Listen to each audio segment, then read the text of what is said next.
Trik itu sebenarnya apa sih? Barang apa sih trik? Gitu. Karena memang independensi dan juga ketidakberpihakan itu yang kemudian harus dipegang teguh oleh sebuah lembaga sertifikasi. Melihat gitu bahwasanya di tahun ini, tahun 2023 itu akan terjadi krisis gitu ya.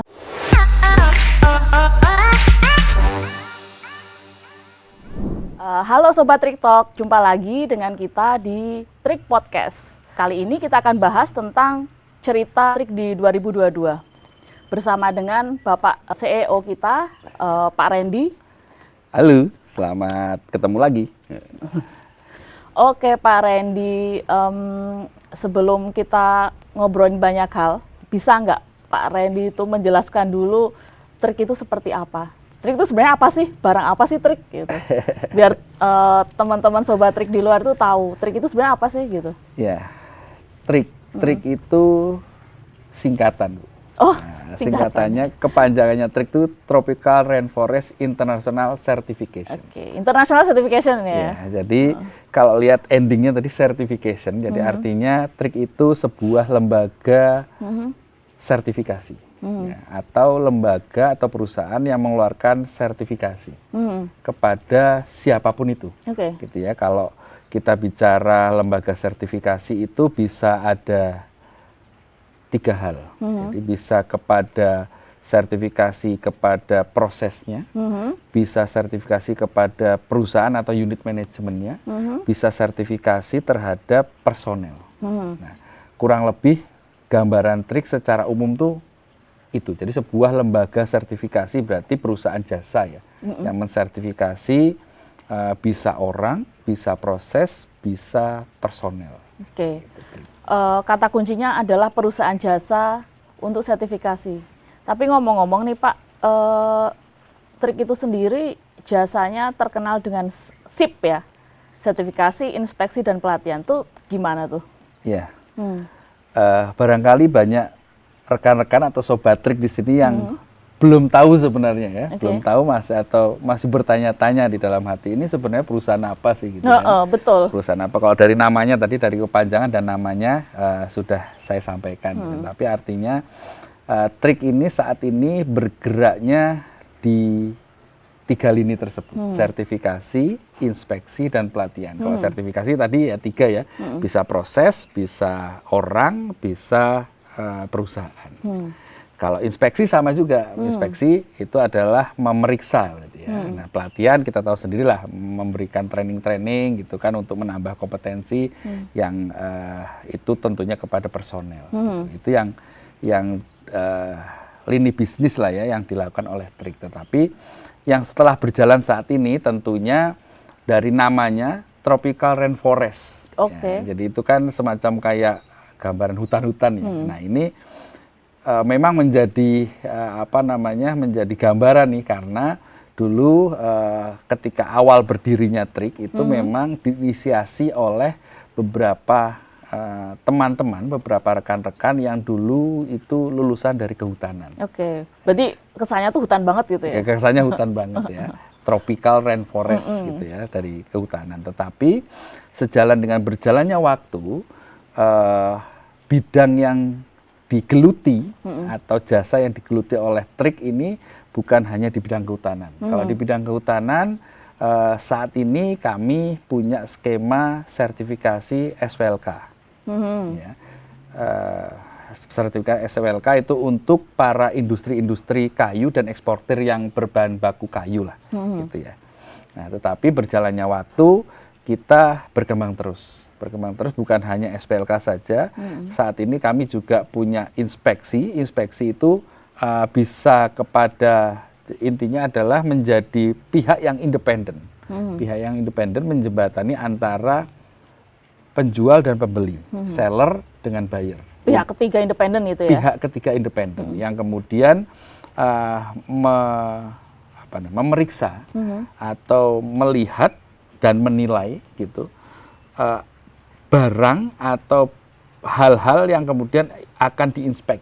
Nah, ini kan macam-macam, bisa marine survey, bisa draft survey, bisa pembongkaran barang-barang ya, loading, unloading, kargo dan lain sebagainya. Itu untuk inspeksi. Sedangkan untuk sertifikasinya sendiri, itu selain SPLK, kami juga mensertifikasi travel umroh.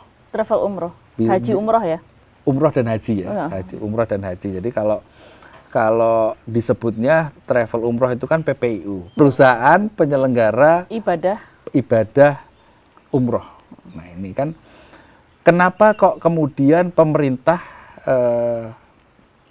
punya misi ada lembaga independen yang kemudian menilai mereka atau mensertifikasi mereka, karena jasa atau perusahaan umroh ini termasuk perusahaan-perusahaan yang kemudian mengcompile atau mengumpulkan dana dari masyarakat, dari calon-calon jamaah gitu, yang jumlahnya nggak sedikit. Salah satunya itu ya, termasuk nanti yang dinilai kan pelayanan dan lain sebagainya. Itu yang kedua. Setelah SPLK, kemudian PPU, kami juga ada sertifikasi ISPO kepada perusahaan-perusahaan atau perkebunan kelapa sawit, ya, di mana mereka melakukan pemanenan, pengolahan, terus kemudian bahkan sampai dengan ekspor yang kita kenal sebagai CPO. Gitu ya. Selain itu ada satu lagi terkait dengan riksa uji. Jadi riksa uji itu terkait dengan keselamatan dan kesehatan kerja.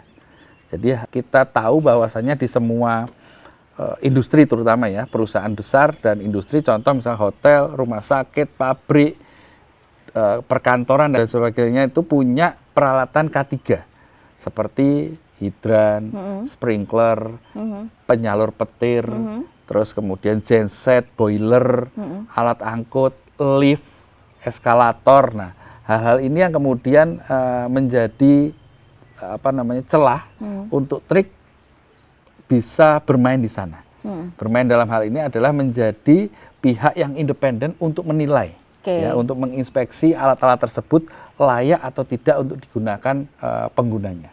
Gitu, Bu Ayu. Oke, Pak Randy. Berarti key point di sini trik adalah perusahaan jasa dan pihak ketiga independen yang melakukan penilaian kepada perusahaan lain atau pihak-pihak lain yang memang merasakan dirasa perlu untuk dinilai oleh pihak ketiga yang tanpa ada konflik kepentingan ya. Betul. Independen itu menjadi kata kunci. Betul, Pak Randy. Sebenarnya trik ini memegang peran yang cukup besar sebagai pihak ketiga independen. Karena kalau kita lihat kontrol dan monitoring dari perusahaan-perusahaan seperti misalnya tadi sertifikasi ya Pak ya. Untuk sertifikasi baik di hutan maupun di Biro Umroh dan Haji maupun di misalnya sawit gitu, itu kan membutuhkan pihak ketiga yang menilai apakah mereka itu benar nggak sih, proper nggak sih, layak nggak sih, misalnya kayak kayunya itu sebenarnya legal nggak, lalu sawitnya itu sebenarnya sustainable nggak gitu kan. Dan Biro Umroh ini tuh sebenarnya melakukan operasionalnya itu dengan benar nggak, yakin nggak kalau si jemaahnya nanti nggak akan terlantar, tidak akan ada penipuan seperti kasus-kasus yang dulu besar itu ya Pak ya. Begitu pula dengan inspeksi mungkin ya, baik itu di kualitas maupun kuantitas kan harus dipastikan agar buyer juga tidak tertipu dan si sellernya juga tidak rugi gitu. Berarti kita memegang peranan yang sebenarnya cukup atau sangat penting nih Pak? Iya, kalau dibilang penting, ya penting Bu. Jadi bukan hanya kepada buyer saja, tetapi kepada masyarakat atau calon buyernya. Jadi kalau bisa dibilang kayak misalkan travel umroh gitu ya, travel umroh ini sebenarnya kredibel apa tidak, kemudian benar atau tidak dalam melayani jamaah dan lain sebagainya, itu kan terlihat dari hasil sertifikasinya. Dan hasil sertifikasi ini sebenarnya dipublish untuk bisa dikonsumsi oleh masyarakat.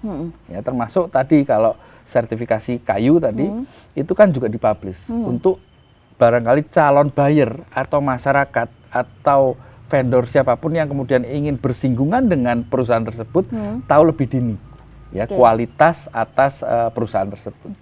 Berarti trik harus dan memang dituntut sih terkait dengan independensi dan integritas dari personel-personelnya ya Pak ya. Betul, karena lembaga sertifikasi secara umum ya bukan hanya trik itu sebenarnya adalah yang menggaransi hasil dari apa yang mereka periksa. Kita memeriksa di sertifikasi maupun inspeksi misalnya, berarti kan kita menggaransi kalau ini sudah benar atau tidak betul gitu ya. Kalau tidak Betul. betul kan kita tidak mengeluarkan sertifikat ataupun ya sejenisnya lah ya. Ya. Terus kalau misalnya di perjalanannya ternyata yang kita nilai itu melakukan apa ya? Kecurangan mungkin. Yes, kecurangan fraud gitu. Tiba-tiba apa namanya? Dia mengekspor kayu ilegal misalnya, atau dia melakukan operasional yang tidak sesuai dengan kaidah. Terus Trik harus ngapain, Pak? Ya, tentunya sebagai lembaga sertifikasi atau lembaga inspeksi yang kemudian diawasi, punya induk juga. Jadi kalau beberapa sertifikasi yang kita jalankan itu kan menginduk kepada Komite Akreditasi Nasional. Jadi setiap tahunnya kita diakreditasi juga. Oke. Selain diawasi, di-assess juga, diakreditasi gitu ya. Cuman itu sebenarnya tidak lepas dari celah-celah. Ya, celah itu bisa dari personel, bisa dari kemudian orang-orang Oknum lah ya. oknum atau bahkan mungkin kliennya gitu ya. Karena kalau proses sertifikasi itu melalui satu tahapan yang dinamakan audit gitu ya. Berarti kan proses pemeriksaan itu dilakukan ketika proses audit. Jadi ketika tidak pada proses audit tentunya sebenarnya tetap ada celah. Tetap ada celah yang bisa saja itu menjadi apa namanya? Celah untuk bisa dimanfaatkan oknum lah gitu ya.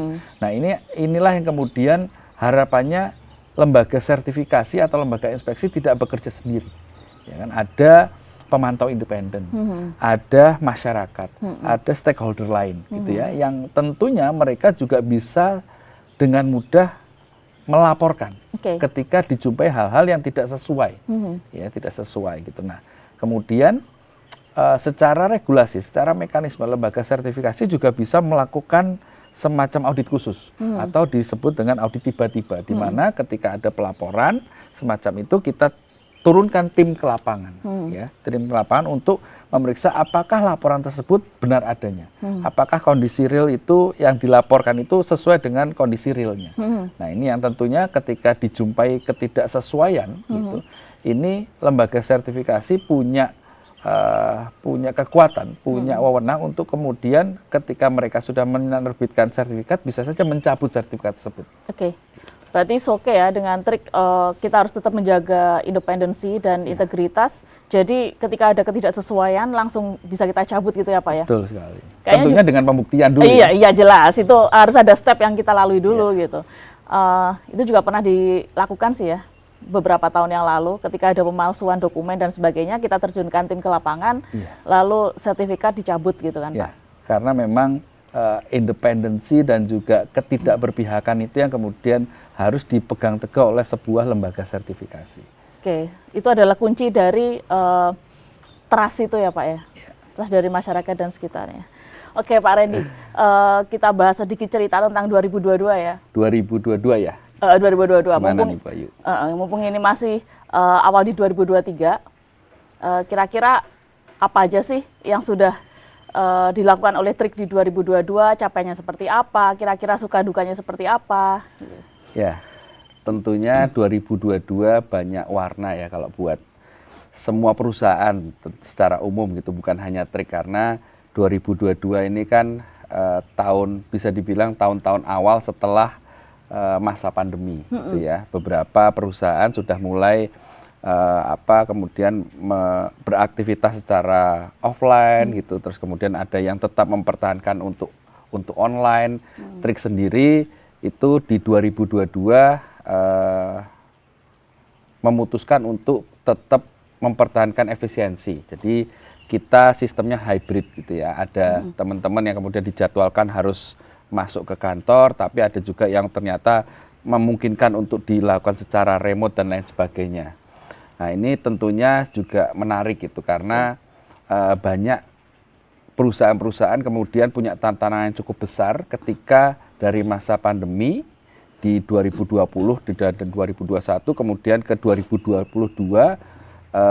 beberapa perusahaan memaksakan karyawannya untuk masuk offline gitu ya, langsung harus hadir ke kantor, di mana ternyata dari beberapa riset menyatakan bahwasanya kos yang cukup besar yang harus ditanggung para karyawan itu salah satunya adalah kos untuk transportasi dari rumah menuju ke kantor, yang itu embedded atau include dalam salary mereka. Itu menjadi tantangan tersendiri itu di 2022 buat Trik. Oke, berarti Trik di 2022 masih menerapkan kebijakan 100% WFH gitu ya Pak ya? Lebih kepada work from anywhere gitu. Oh, work from anywhere. Oke, bisa di mana aja, nggak hanya di rumah gitu kan? Iya. Oke. Tapi itu achieve semua berarti ya Pak ya? Kita happy ending kan di 2022?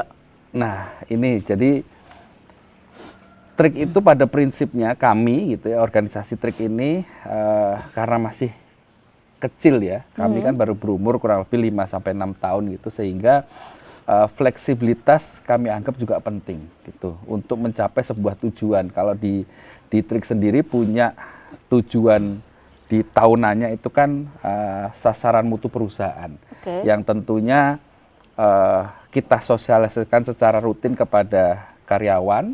Jadi dari level atas, dari CEO sampai dengan level paling bawah pun itu harus paham dan tahu gitu ya, paham dan mengerti apa yang menjadi sasaran mutu perusahaan, apa yang menjadi tujuan perusahaan di akhir tahun nanti. Kalau kita bicara 2022 itu berarti di Desember 2022 kemarin. Nah, ini kalau cerita happy ending atau tidak itu kalau secara organisasi acuannya itu. Jadi kalau speedometernya kita naik mobil, speedometernya itu ya sasaran mutu itu. Ya, seberapa dekat atau seberapa tepat kita menyusun sasaran mutu dan seberapa capaiannya. Nah ini kalau dibilang happy ending, alhamdulillah ya kalau Trik di 2022 itu cukup happy ending ya, karena dari macam-macam sasaran mutu hanya 2 poin saja dari 15 sasaran mutu yang saya ingat itu 2 poin saja yang mendekati, bukan tidak achieve tapi mendekati achieve gitu. Oke, selamat Pak Randy. Lalu di 2022 ini kira-kira momentum apa sih yang paling yang paling berkesan mungkin ya? Atau mungkin ada banyak momentum-momentum lain yang berkesan gitu yang sudah diperoleh oleh Trik?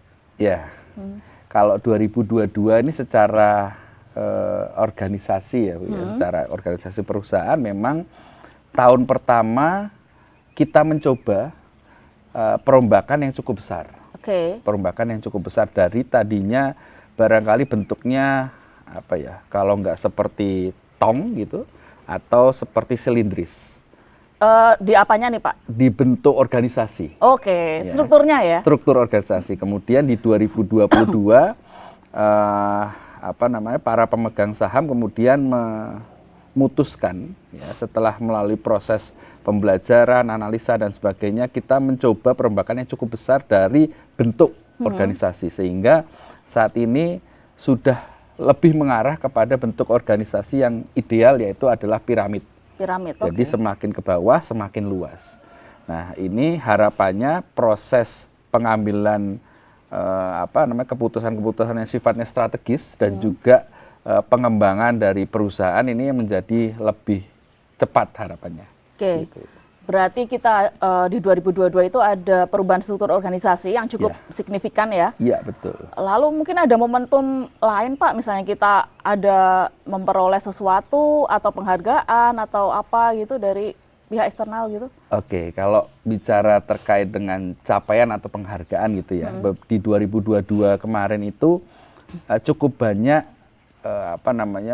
gerak dari perusahaan, ya bagaimana kemudian Trik mengembangkan skema-skema lain seperti sudah mulai masuk ke ISPO gitu ya, terus kemudian sudah mulai mendapatkan izin PJK 3 sebagai vendor yang melakukan reksa uji di seluruh Indonesia. Seluruh Indonesia ya? Seluruh Indonesia catatannya. Jadi kami walaupun home base kami itu di Yogyakarta, kami punya beberapa kantor cabang, ada di Surabaya, ada di Jepara, ada di Jakarta dan lain sebagainya, tetapi ruang gerak kami, ruang gerak Trik itu nasional. Seluruh skema yang kami miliki, Kami itu kan berarti skemanya sertifikasi, inspeksi, dan pelatihan itu bisa seluruh Nusantara. Oke, berarti misalnya ada yang mau minta PJK 3 di Papua gitu, kita bisa ya? Misalkan gitu ya, ada pabrik atau tambang yang minta diriksa uji gitu ya, itu bisa sekali. Oke, siap. Mantap Pak Randy. Itu di 2022. Kita sekarang di 2023, kita coba deh ngobrol tentang 2023. Kira-kira ada rencana apa sih yang ingin dilakukan oleh Trik di 2023 ini? Ya, mungkin saya bisa sedikit sampaikan, ada yang kelewat Bu Ayu. Oh, oke. Di 2022 itu hal penting kalau tadi bilang ya. Itu karena kami itu komit untuk selalu menjadikan pelanggan itu pelayanan yang terbaik kepada pelanggan. Di 2022 kemarin itu akhir ya, kalau saya seingat saya itu di bulan November itu kami pertama kali melakukan namanya customer gathering. Oke, customer gathering. Ya, jadi kami mengumpulkan semua customer kami undang gitu. Bukan semua karena masih keterbatasan waktu itu, keterbatasan waktu dan lain sebagainya, sehingga masih skupnya DIY dan Jawa Tengah. Oh, DIY Jawa Tengah. Nah, jadi kalau tadi bicara di 2022 dan 2023, insya Allah 2023 kami akan lakukan di luar DIY dan Jawa Tengah. Jadi customer gathering ini dalam rangka kami ingin melihat ya seberapa dekat kami dengan customer, seberapa dekat customer memahami apa yang bisnis apa yang dijalankan oleh Trik, dan tentunya kami ingin melihat pain and gain-nya. Jadi apa yang diharapkan dan apa yang kalau ada apa namanya pain-nya, ada kesakit-hatian, ada kekurang cocokan dengan Trik itu apa, sedini mungkin kami dan secepat mungkin kami ingin tahu gitu ya. Dalam harapannya kami terus bertumbuh, terus memperbaiki layanan dan sebagainya supaya customer menjadi prioritas nomor 1 di perusahaan. Oke, ngomong-ngomong tentang customer gathering yang sudah dilakukan nih ya, ya. Kira-kira respon dari peserta customer gathering itu gimana Pak? Ini yang di luar dugaan ya, ternyata customer itu sangat mengharapkan, senang sekali, appreciate kepada Trik, dan senang sekali diadakan kegiatan semacam itu, karena barangkali mitra-mitra mereka kan, kalau mereka industri berarti barangkali ada supplier, ada apa namanya vendor-vendor yang lain lah gitu. Bisa kolaborasi gitu ya? Barangkali belum melakukan kegiatan yang serupa, sehingga mereka merasa bahwa ini, kalau dari saya interview dan juga kan pemetaan kita gitu ya, itu appreciate sekali dengan kegiatan seperti itu, dan diharapkan bisa rutin supaya engagement antara klien atau customer dengan Trik itu selalu terjaga. Ini yang kemudian memantapkan kita untuk customer gathering ini menjadi semacam kayak program tahunan lah. Berarti ini bisa lah ya jadi program tahunan? Ya, tentunya. Kemungkinan mungkin di akhir tahun kali ya Pak ya? Barangkali di 2023 malah kita lebih perbanyak lagi, bukan hanya tahunan, tetapi karena skupnya barangkali kami harus mendekat kepada daerah-daerah yang tentunya cukup banyak customer kita, itu dilakukannya bisa barangkali mungkin setiap semester, jadi setahun 2 kali gitu. Setahun 2 kali ya? Oke, jadi bisa nih Sobat Trik dimanapun berada, kita nantikan untuk customer gathering ya di 2023. Nah, nanti kalau misalkan ada customer Trik gitu ya, yang di daerah tertentu punya apa namanya harapan untuk bisa Trik menyambangi ke sana gitu, kita adakan customer gathering, bisa tulis di kolom komentar. Oke Pak Randy. Oke, next 2023 nih, kira-kira gimana ceritanya? Mau akan seperti apa? Nah, berkaca di 2022, kita kan mencoba berlari, gitu ya. Mencoba berlari, alhamdulillah kalau tadi dianggap happy ending gitu ya. Tapi artinya secara perusahaan ini apa namanya, kecepatan berlarinya itu terbatas. Nah, justru itu Pak Randy. Kalau Pak Randy tadi bilang ini tentang 2022 yang kita terus berlari gitu ya. Kalau berlari kan kita harus mempertahankan pace ya, pace itu loh, kan. Itu gimana caranya kita bisa tetap apa ya, mempertahankan itu gitu, nggak capek di tengah-tengah gitu. Kalau kita ibaratkan berlari gitu ya, barangkali yang maraton gitu, selain pace kan juga kita endurance.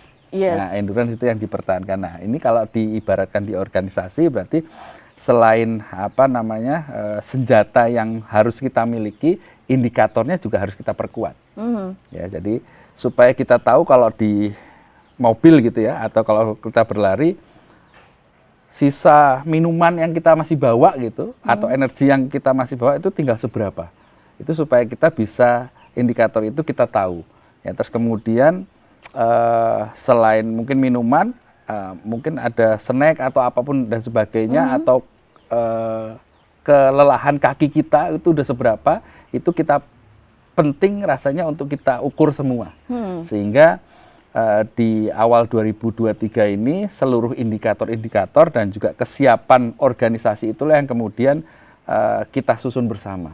Supaya lebih presisi dalam kita melihat indikator bagaimana kita nanti berlarinya di 2023. Mungkin itu lebih ke manajemen sumber daya manusia, terus kira-kira kapasitas kita itu seberapa sih gitu ya. Cuman rencana untuk apa ya, yang lebih taktikalnya lagi itu apa Pak? Nah, ini kalau tadi kita bicara berlari gitu ya. Nah, rasanya melihat pengalaman, melihat riset yang telah kita lakukan dan melihat analisa yang pernah kita perdalam, lari saja kayaknya nggak cukup, Mbak. Jadi perlu apa nih kalau lari aja nggak cukup? Selain berlari, ketika kita sudah bisa berlari cukup jauh dan cukup kencang, kita berkeinginan untuk melompat. Nah, bukan berlari itu aja. Kalau melompat butuh apa ya Pak? Ancang-ancang ya Pak ya? Betul, butuh persiapan. Butuh, kalau di organisasi salah satunya berarti modal lah ya. Modalnya macam-macam, bisa aset, bisa uang, bisa sumber daya manusia, bisa kompetensi dan lain sebagainya. Untuk bersiap untuk melompat. Nah, melompat dalam hal strategi di perusahaan ini berarti artinya pengembangan bisnis gitu ya. Nah, pengembangan bisnis barangkali karena core-nya trik ini adalah di sertifikasi, inspeksi dan pelatihan. Ini yang kemudian ingin kita buat lompatan. Quantum leap gitu ya Pak? Quantum leap ya. Harapannya bukan linear saja. Pertumbuhannya atau growth perusahaan bukan hanya linear saja, tetapi bisa increase-nya itu bisa eksponensial. Kayaknya itu cukup menantang ya Pak ya. Apalagi di 2023 katanya sih, kata ahli, ada resesi gitu. Nah, itu tantangan tersendiri kan Pak? Belum tantangan yang kecil-kecil di teknis sekitar kita ya? Memang berita-berita kemudian melihat gitu bahwasanya di tahun ini, tahun 2023 itu akan terjadi krisis gitu ya. Krisis yang barangkali cukup dalam. Menurut para ahli itu cukup dalam. Tetapi bagi beberapa perusahaan melihat itu bukan sebuah ketakutan, tetapi sebuah kesempatan. Kita membalik ya dari ketakutan yang mungkin jadi dari weakness gitu, jadi sebuah opportunity. Opportunity, betul. Jadi sebuah opportunity. Seperti kita kalau membayangkan atau melihat pengalaman-pengalaman yang lalu di setiap krisis, contoh misalkan 1998, terus 2003, dan yang sebelum-sebelumnya, kondisi secara umum memang kemudian melemah, ya, ekonomi melemah, pertumbuhan dan lain sebagainya stagnan, bahkan turun dan sebagainya. Tetapi ada beberapa pihak yang ternyata mampu menghadapi itu dan justru malah mendapatkan keuntungan yang luar biasa besar atas kondisi tersebut. Nah, ini yang harapannya kita lebih tahu duluan, ya. Tahu lebih dulu gitu, untuk kemudian menggunakan kondisi ini untuk melihat sebuah kesempatan, tadi opportunity, untuk mengambil kesempatan itu. Contoh paling gampang ini, saya beberapa waktu yang lalu saya diskusi dengan beberapa teman-teman yang memang bermain di sumber daya manusia gitu. Ketika kondisi nasional atau bahkan internasional sekalipun itu kondisinya krisis gitu, artinya banyak pengurangan pegawai, Iya. ya, banyak barangkali efisiensi dan lain sebagainya yang dilakukan oleh beberapa perusahaan-perusahaan, bahkan perusahaan besar sekalipun. Nah, artinya ada kandidat-kandidat atau peluang-peluang bahwa ada sumber daya manusia yang sebenarnya ya, itu punya kompetensi dan kemampuan yang sangat baik. Tetapi dengan keadaan yang ada, mereka terpaksa di layoff. Oke. Nah, itu kan sebenarnya untuk perusahaan kecil menengah yang sedang tumbuh, itu kan suatu kesempatan di mana bisa mendapatkan sumber daya manusia dengan kualitas yang cukup unggul, namun punya daya juang yang cukup baik. Cukup baik. Oke. Kalau kita dengar berita ya Pak ya, bahkan sampai kemarin gitu kan, ada e-commerce atau startup lah ya. Startup itu yang layoff besar-besaran, terus ada yang hengkang juga gitu. Kira-kira Trik gimana nih Pak? Apakah Trik termasuk startup? Apa Trik termasuk yang ya gimana deh keadaan 2023? Kalau kemudian kita coba asumsikan bahwa startup itu adalah perusahaan-perusahaan yang kemudian diberikan modal atau disuntik modal oleh venture capital atau siapapun itu, yang kemudian dihabiskan secepat mungkin supaya valuasinya meningkat secepat mungkin. Itu berbeda pola dengan Trik. Jadi kalau asumsinya startup itu adalah seperti itu, bisa kita katakan bahwa Trik itu bukan sebuah startup. Karena Trik dibangun dengan pondasi-pondasi yang harus kita pastikan itu pondasi tersebut kuat. Ya, supaya ketika terjadi sesuatu sekalipun, kondisi bahkan nasional, bukan hanya internal tapi nasional dan internasional, itu masih punya cukup nafas, punya tenaga dan juga fleksibilitas dalam kemudian recovery. Ya. Kita ibaratkan, kalau saya sebenarnya selalu mengibaratkan seperti perusahaan yang ayam kampung dan ayam boiler. Gitu ya. Nah, saya asumsikan biasanya gitu ya. Ayam kampung itu biasanya dibiarkan, diumbar gitu ya, di tanah lapang, di pedesaan, dilepas liarkan, mereka mencari makan sendiri. Ya. Sehingga selain mencari makan sendiri, terus kemudian tidak dikekang. Ya, kalau boiler itu kan dikekang, terus kemudian disuntik bahan apapun itu yang bahkan bukan alami gitu ya, sehingga dia cepat gemuk karena akan diambil entah itu dagingnya atau telurnya, misalnya ayam petelur gitu ya. Nah, ini kan prematur, artinya matangnya tuh prematur, dipercepat. Nah, saya ibaratkan ya seperti itu tadi, yang boiler ini bisa cepat besar, gitu, bisa cepat dikonsumsi dan lain sebagainya, tetapi tidak sustain, tidak kokoh gitu. Berbeda, contohnya ini misalkan, saya pernah punya pengalaman memelihara beberapa hewan gitu ya, hewan yang kemudian dikondisikan seperti ini. Gitu. Ayam warna-warni itu ya Pak? Salah satunya kan ayam warna-warni. Waktu itu di tahun, saya agak lupa gitu, ketika Merapi meletus. 2010? 2010. Begitu. Ini waktu itu telur burung gemak. Puyuh-puyuh. Burung puyuh gitu ya. Ketika Merapi meletus, dia kaget. Terus kemudian stres, nggak mau bertelur lagi, ya kan? Itu selama berapa lama lah itu. Nah, sedangkan si ayam kampung ini, entah terjadi misalkan ada petir, ada gunung meletus, bahkan di sekelilingnya nggak ada makanan dan lain sebagainya, ternyata masih bisa survive. Ya. Bahkan kalau yang ini dilepas, ketika tadi di kandang, terus kemudian dilepas liarkan, jalan saja susah, ya, jalan aja sulit, karena tidak pernah belajar jalan kok, cuma disuntik dan sebagainya. Barangkali kakinya lemah, badannya besar, ya kan. Seketika yang ini kakinya nampak kokoh dan benar-benar kokoh. Jadi kalau untuk berlari, untuk berjalan, bahkan dia mencari makan yang barangkali berkilo-kilometer dari tempatnya dia tinggal, itu masih kuat. Masih kuat, Berarti bisa dikatakan kalau ayam kampung itu lebih survive, terus lebih adaptif dengan lingkungan, disturbansi lingkungan gitu ya Pak ya. Betul. Harapannya Trik bisa seperti eh, ayam Ayam kampung tadi. tadi gitu kan. Semoga ya. Semoga ya. Tapi mungkin kita termasuk yang konvensional nggak sih kalau bukan startup? Mungkin bukan konvensional juga ya. Dari sudut pandang mananya nih? Nah itu konvensional makanya. Kan tadi dibilang tentang modal di startup gitu kan. Dari venture capital, terus nanti harus ada peningkatan valuasi yang cukup cepat dan cukup tinggi gitu kan. Nah sementara Trik kan tidak mengambil jalan itu gitu, karena kita pengen jadi ayam kampung yang sehat dan kuat lah ya.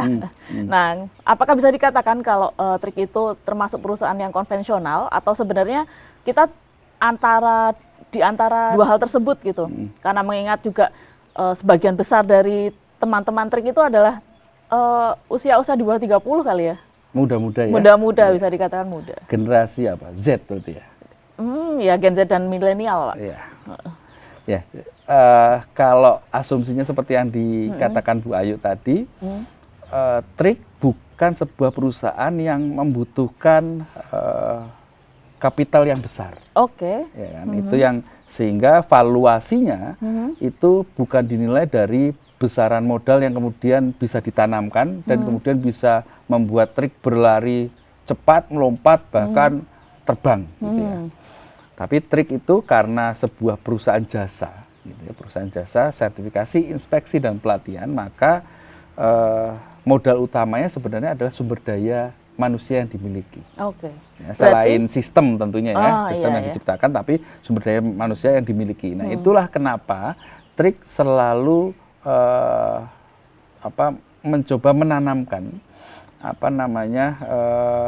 kompetensi-kompetensi kepada karyawan-karyawan atau aset-aset sumber daya manusia yang dimiliki, sehingga harapannya perusahaan itu bisa tumbuh sejalan dengan pertumbuhan kompetensi-kompetensi yang dimiliki oleh karyawan. Oke, berarti bisa dikatakan kalau karyawan itu aset terbesar nggak Pak? Sangat bisa. Contoh saja, kita berdua ini ya. Oke. Saya coba tanyakan, ada berapa kompetensi saat ini yang dimiliki Bu Ayu? Bu Ayu kan tim dari Trik juga kan ya? Iya dong, saya pakai seragam nih. Iya kan? Betul pakai seragam. Ada beberapa kompetensi yang dimiliki Bu Ayu? 9, 10. Nah, 9 sampai 10 kompetensi. Bahkan satu orang karyawan itu memiliki lebih dari satu kompetensi. Nah ini yang kemudian memang harus dibangun sejalan dengan pertumbuhan perusahaan. Iya sih Pak, kalau kita berkaca di mana ya, mungkin di tempat lain gitu ya, kompetensi di masing-masing karyawan itu mungkin sudah ada pemikiran dari mereka, tapi ada juga yang mungkin ada sampai yang belum mendapatkan kompetensi gitu ya. Iya. Justru kemudian ini kita melihat di tahun ini, tahun 2023 itu ingin lebih memperbanyak lagi, supaya kalau tadinya di tahun-tahun sebelumnya 2022 gitu, masih ada beberapa karyawan yang hanya memiliki mungkin 1 atau 2 kompetensi.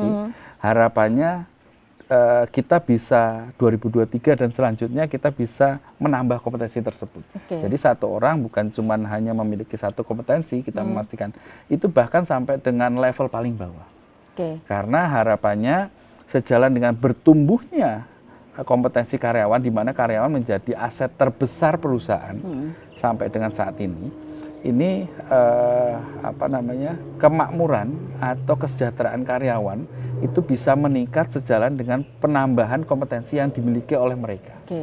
Berarti ini menjadi salah satu target Trik juga ya? Ya. Untuk penambahan kompetensi masing-masing personel gitu kan? Betul, itu sudah menjadi bahkan komitmen perusahaan ya kepada sumber daya manusianya supaya bisa berkembang selalu. Oke Pak Randy, tantangannya kayaknya cukup menantang ya di 2023 dan tahun-tahun ke depan lah ya. Terus kira-kira ada harapan nggak Pak? Khususnya di 2023 nih gitu. Untuk Trik ya? Iyalah. Harapannya Trik itu bisa lebih berkembang. Kalau saat ini Trik itu baru punya 3 kantor cabang lah ya, ibaratnya. Harapannya karena setiap skema yang kita miliki itu berlaku nasional. Harapannya kami bisa lebih mendekat kepada masyarakat, lebih mendekat kepada calon customer dan lain sebagainya, di mana dengan kondisi ini ya, kelihatan di latar belakang kita ya, di Yogyakarta ini, di kota Yogyakarta loh Bu Ayu ya, itu membuat kita hidup cukup nyaman gitu ya, artinya. Tetapi kita nggak boleh terlena gitu, kita harus terus bergerak dan lain sebagainya. Bukan hanya warga atau customer yang ada di DIY dan Jateng tentunya yang bisa kita layani, tetapi bisa seluruh Nusantara. Ya, harapannya jadi Trik bisa membuka cabang lebih banyak lagi, terutama di pulau-pulau di luar Jawa.